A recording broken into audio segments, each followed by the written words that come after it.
Earlier this year, an Australian diver made headlines round the world when he lost his life in a remote cave in South Africa. January 8, 2005, David Shaw entered South Africa's Bushman's Hole to recover a body. His camera recorded the dive, but also his last moments alive. These are cave divers who captured their final moments. February 6, 2014, beneath the frozen Plura Valley in Norway, 5 Finnish divers began what was meant to be a routine cave traverse. These weren't amateurs. They were among the most skilled technical divers in the world. But by the end of the dive, only 3 would return, and what happened became one of the most haunting stories in cave diving history. The Plura Cave system is notorious among the caving community.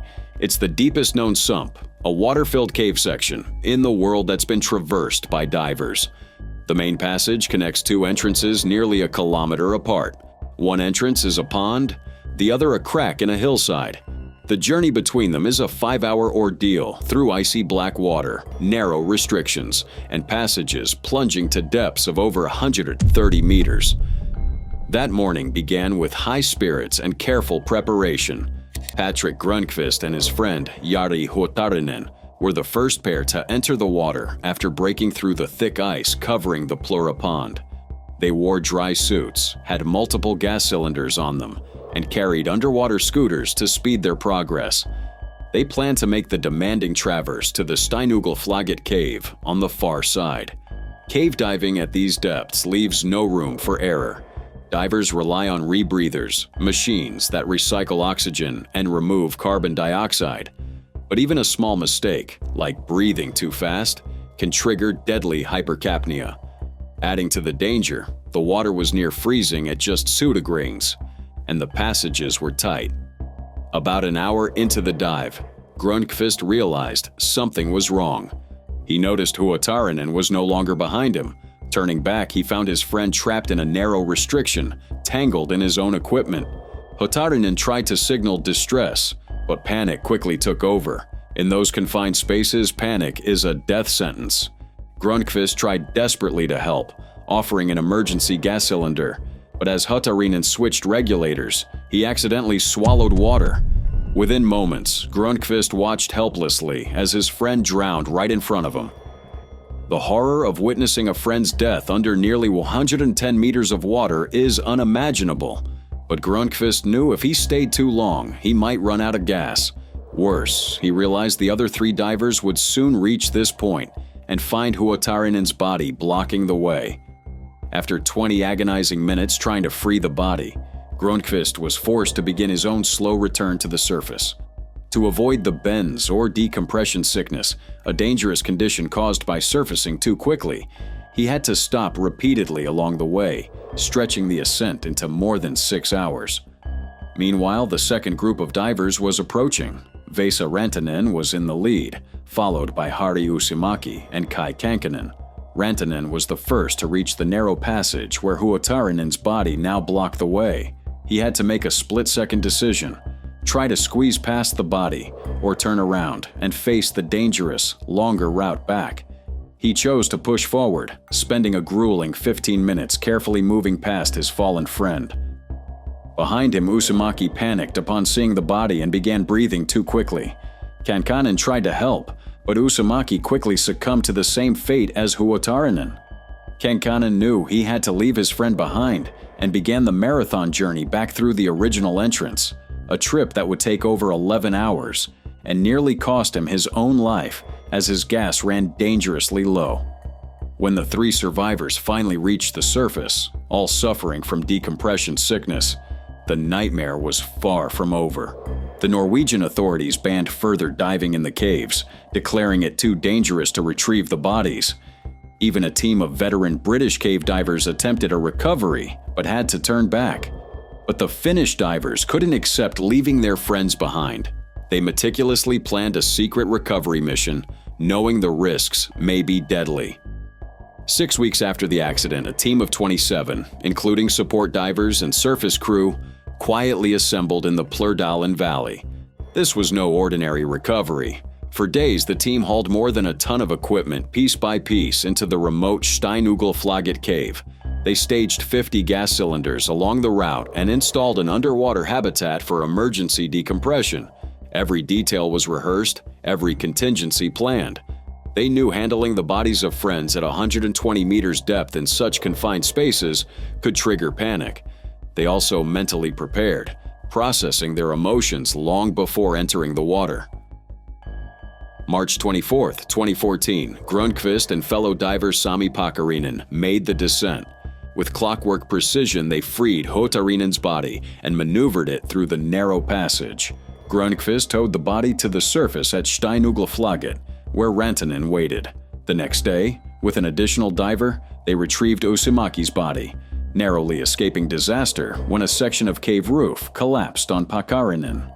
After 101 hours of diving over 5 days, both bodies were carefully placed in body bags brought from Grönqvist's fire station. The team held a silent moment of respect in the cave before quietly informing the authorities of the recovery. The Norwegian police decided not to press charges. The Finnish president awarded Grönqvist the first-class medal of the White Rose of Finland. But most importantly, the families could finally grieve properly. This operation was captured in the documentary Diving into the Unknown, which showcases both the extreme danger and the unbreakable bond between these divers. Their actions exemplified the Finnish phrase, "Kaveria ei jätetä," never leave a friend behind. But the story is not without controversy. Some veteran cave divers argue the tragedy was preventable, that better planning could have avoided the deaths entirely. Yet even critics acknowledge the recovery operation was brilliantly executed. Today, the Plura Caves are open again, but no one has attempted the traverse since. The survivors continue to dive, but they were forever changed by their experience. They know all too well that in extreme environments, sometimes even the most experienced can pay the ultimate price. As Grönqvist soberly reflects, "You could be the next one." It's a reminder that behind every adventure, every record, and every triumph in extreme sports, there are sometimes stories like this, of friendship, sacrifice, and the thin line between thrill and tragedy. In Plura, teamwork wasn't enough to prevent disaster. The next case takes us to a solo diver who placed his trust in an experimental rebreather, and it had fatal consequences.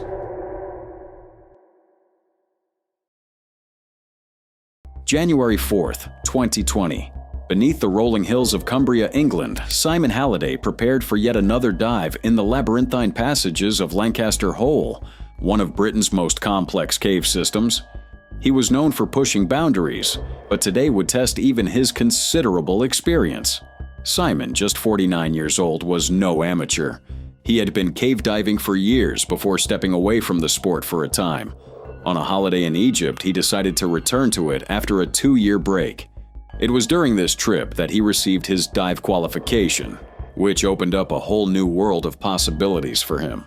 Friends describe Simon as the machine, an unstoppable force of nature who lived life with boundless energy, infectious enthusiasm, and a relentless drive for exploration. This day, however, would mark the end of his remarkable journey. That morning, Simon set out with 2 trusted friends, David McDonough and Kevin Gannon. Their plan was precise. Simon would undertake a solo dive, expected to last no more than 3 hours. He'd completed similar dives before, but this time he carried something different, a rebreather unit still in development, provided by Sump UK. It was not yet commercially available, and while Simon was no stranger to testing equipment, the risks were always present. Lancaster Hole itself looks almost ordinary from the surface. Its entrance is barely larger than a manhole cover, but beneath lies the 3 counties system, a vast network winding under Cumbria, Lancashire, and the Yorkshire Dales. Its twisting passages had drawn Simon back time and again, testing his skill, stamina, and resolve. Before descending, Simon posted what would become his final public message. "Just setting off now. I'll be underground all day. We'll post something later." These words would soon haunt those who knew him as the hours ticked by without any sign of his return. As the 3-hour mark passed, concern grew among his support team. By 4 hours, McDonough and Gannon knew something was seriously wrong. They raised the alarm, triggering a massive response from up to 40 experienced cave divers and rescuers. The search began at the downstream entrance Simon had used, but precautions were taken to check other exits in case he had found an alternate route. The recovery diver, Anthony Seddon, found Simon just 60 meters into the underwater passage, a mere 14 minutes from the entry point. He was close to the surface, yet tragically out of reach. When they pulled him from the water, they noticed his oxygen supply pipe had become disconnected or ripped out. Whether this happened during the dive or while recovering his body remains unclear. However, data from Simon's dive computers told a grim story. At some point, his rebreather failed, forcing him to switch to his bailout supply. The passage that day had more water flowing than usual, creating a stronger current. Simon, always confident in his abilities, didn't see this as a threat. However, the current increased while he was underground, turning his exit into a battle against nature itself. As his canisters emptied, he became increasingly buoyant, forced to fight both the water's pull and the urge to rise toward the ceiling. The effort required more air than anticipated, and under stress, he would have breathed even more heavily. Plus, the equipment itself raised questions. Rescue diver Jason Mallinson later explained that Simon had used a straight fitting on his gear. In his view, an elbow fitting might have prevented the fatal disconnect. The inquest later concluded that Simon's rebreather had likely failed, leaving him in a desperate fight for survival. He made it agonizingly close to safety before drowning. The official verdict was recorded as misadventure, with drowning listed as the cause of death. Simon Halliday's passing left a massive void in the cave diving community. Tributes poured in, painting a portrait of a man who lived life to the fullest. His boundless energy and enthusiasm had inspired countless others to push their limits. As one friend put it, He was always the strongest member of the team and never shied away from a challenge. but if Simon Halliday's story teaches us anything, it's that even the most skilled divers are never fully in control beneath the surface. The next story is proof, as it takes us to the Caribbean, where 5 commercial divers faced a nightmare far worse than anyone imagined.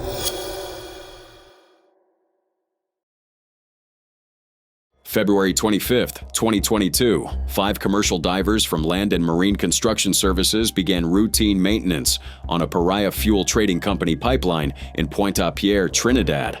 What started as a standard job quickly spiraled into one of the Caribbean's most shocking tragedies. Led by veteran diver Christopher Boudrum, the team began their task unaware they were walking into a deadly trap. Weeks earlier, the pipeline had not been properly cleared, leaving behind a hidden danger known as Delta P, a powerful vacuum effect. The moment the divers removed the inflatable plug, the pressure difference unleashed a violent vortex.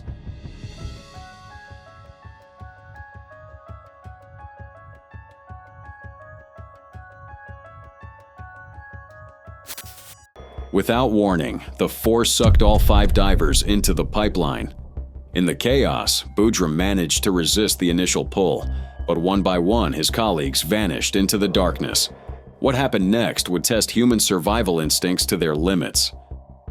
Inside the pipe, panic set in. Boudrum recounts the frantic attempts to form a human chain for escape as their voices echoed in the confined metal tomb. He later testified, We tried everything, but the suction was too strong. We were trapped. As the air ran out and hope began to fade, Christopher Boudrum made a desperate choice: to crawl toward the faintest glimmer of light. That choice saved his life. For 3 long hours, he fought through darkness, tangled debris, and dwindling oxygen, surviving on nothing but sheer will. When Boudrum finally emerged to the surface, battered and barely alive, his first words were desperate pleas for his colleagues' rescue. They're still alive. Go back and save them.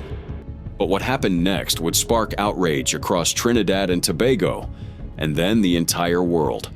I was always somebody who could control and see things through, and I feel like I tell her how it's coming back when I feel like.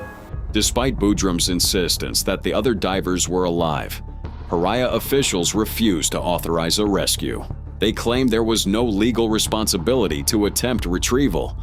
As precious hours ticked by, even external rescue teams were blocked from action. The company's incident command system manager, Colin Piper, shut down all rescue proposals, waiting instead for a camera drone that would never arrive in time. Meanwhile, inside the pipeline, the trapped divers' final moments were captured on a recovered GoPro. The audio reveals them praying, comforting each other, and clinging to hope as oxygen ran out.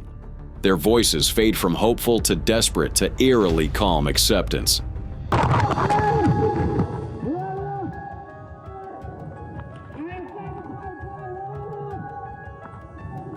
The GoPro audio is difficult to listen to. It starts with attempts at communication, then shifts to panic as one diver cries, I can't breathe. I can't breathe.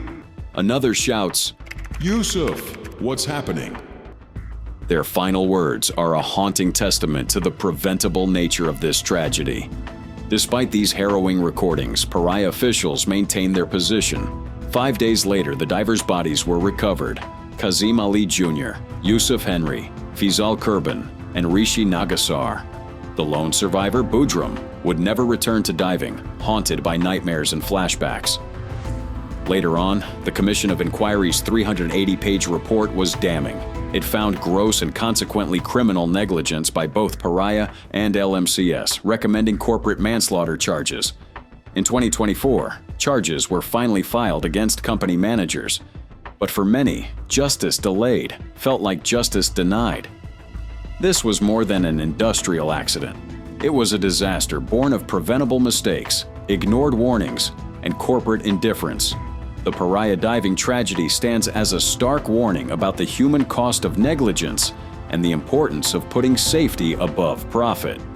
But as we turn to our next case, you'll see that even the most experienced professionals can face deadly consequences when safety protocols are ignored.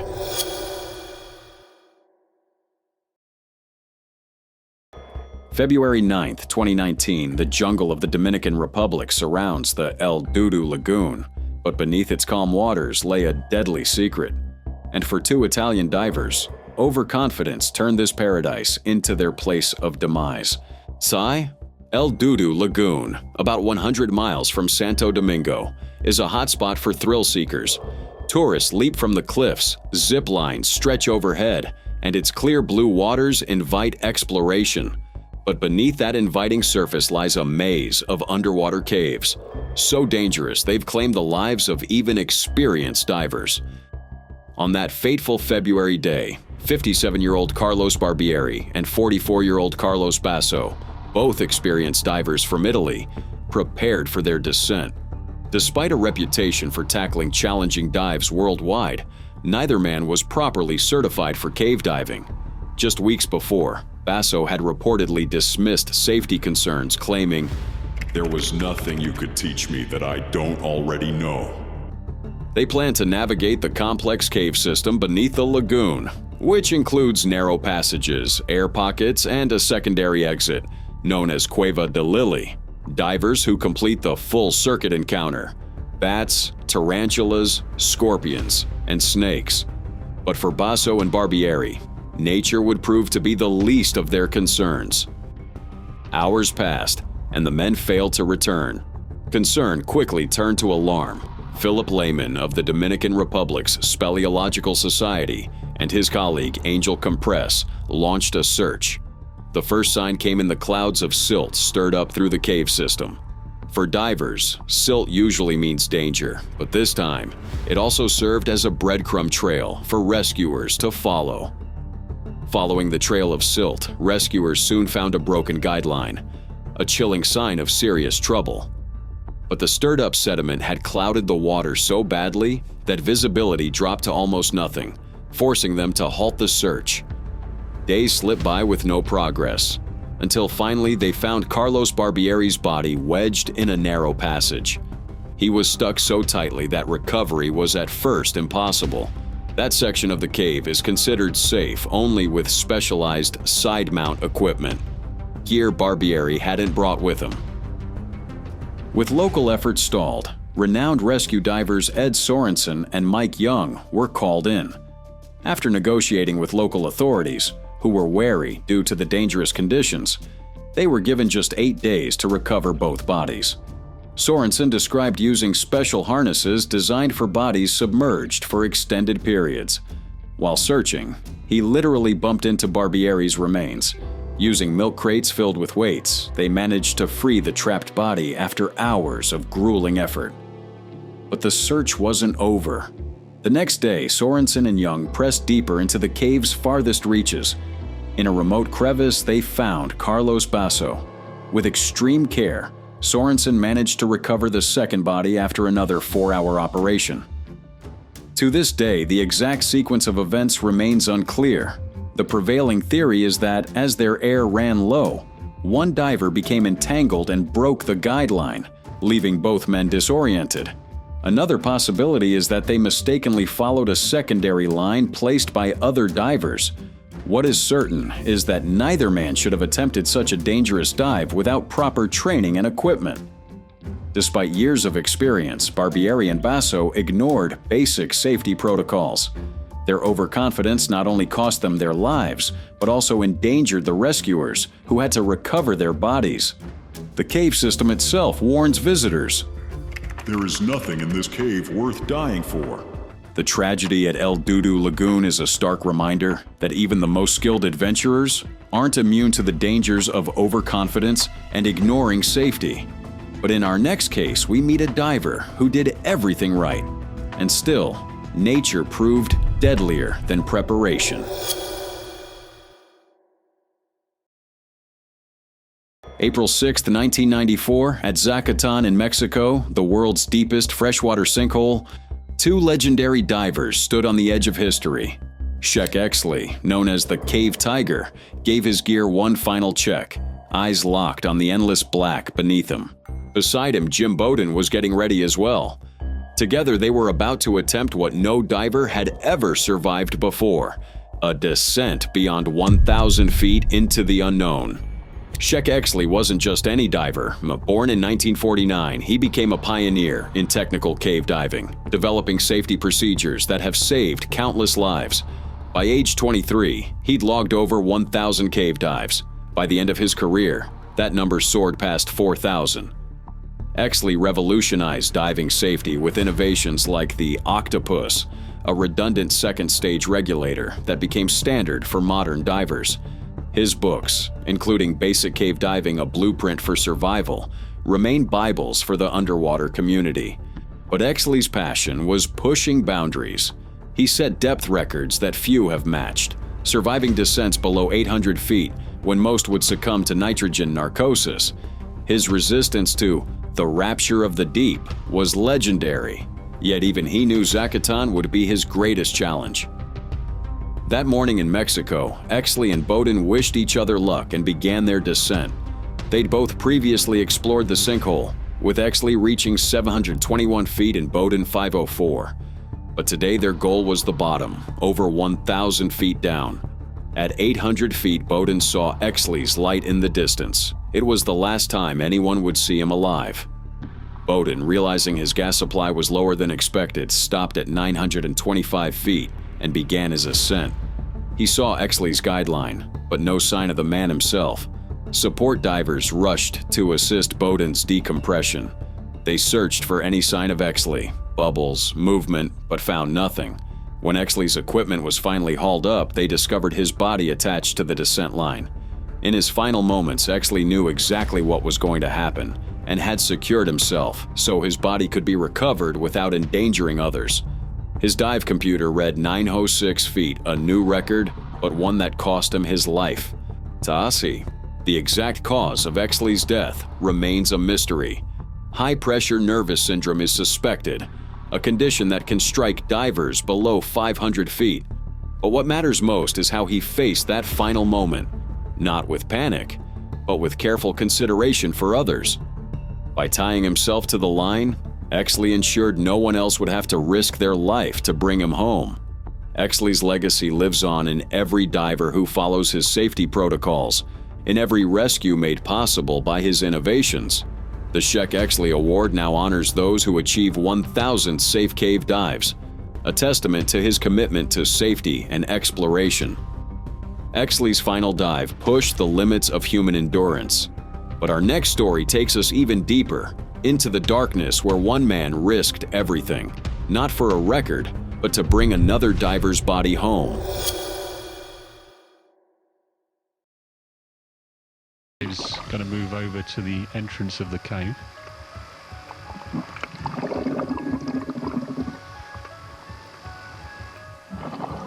And see how clear the water is already. January 8, 2005, David Shaw slipped beneath the surface of Bushman's Hole in South Africa, beginning a dive unlike any other.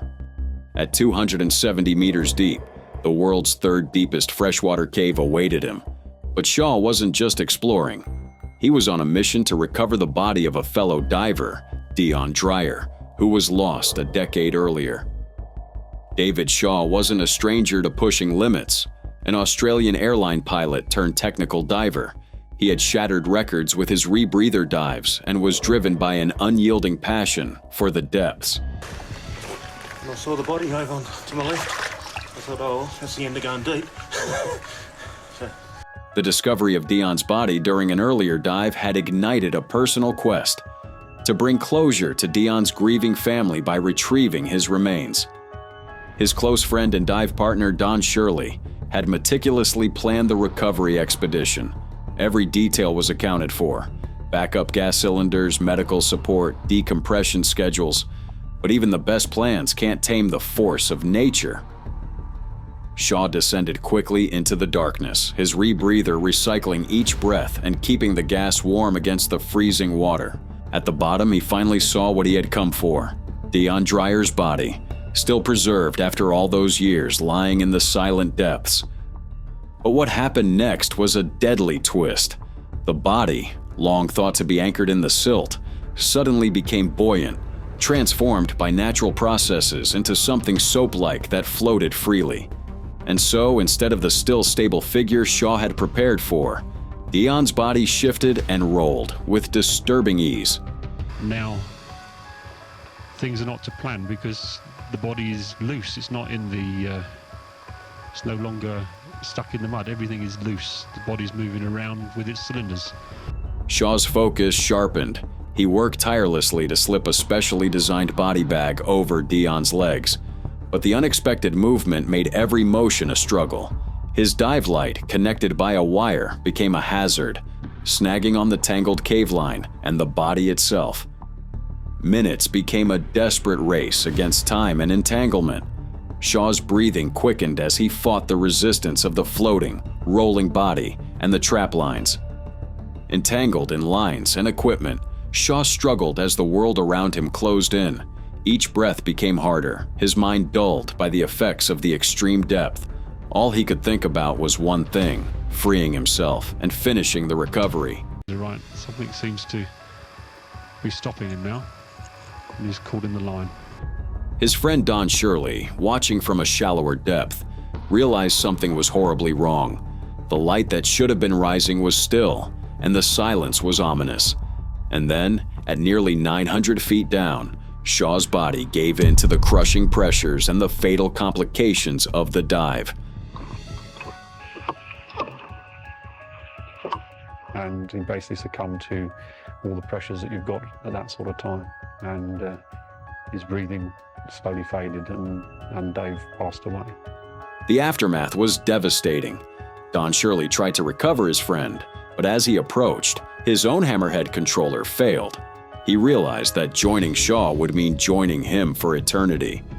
Shirley began his own battle for survival, eventually emerging from the cave after 12.5 grueling hours, alive but forever changed. He later said, Even now, I expect to turn around and say, "Hey Dave, did you see that?" And of course he's not there. 3 days later, both bodies were finally brought to the surface. They were still entangled in the very lines that had trapped them, bound together in death as they had been in Shaw's final moments. David Shaw's last dive was the 333rd of his career, a number that became tragically symbolic. In just 5 years, he achieved what most divers could only dream of.